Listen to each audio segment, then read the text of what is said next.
Hi hello नमस्ते।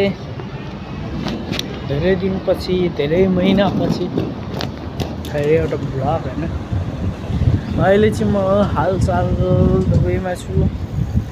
Last time मरिसियस गएको थिएँ। मरिसियसमा चाहिँ अब मेरो एक्सपिरियन्सहरू त्यस्तै भएको थियो, नराम्रो भयो। म छिटै नै फर्किनु पऱ्यो। अहिले दुबईमा छु होइन। म चाहिँ दुबई भिजिटमा आएर अहिले वर्किङमा काम गर्दैछु।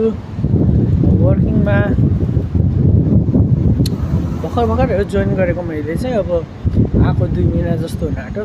समथिङ मेरो भिजाहरू प्रोसेसमा छ। म चाहिँ एज अ बरिस्ता अहिले गरिरहेको छु एउटा कफी सपमा। कफी सप भन्दा पनि रेस्टुरेन्ट छ, रेस्टुरेन्टमा गरिरहेको छु। तर पुरै गाह्रो एकदमै गाह्रो। दुबई मान्छेले भन्दा नि राम्रो यताउति यस्तो उस्तो होइन।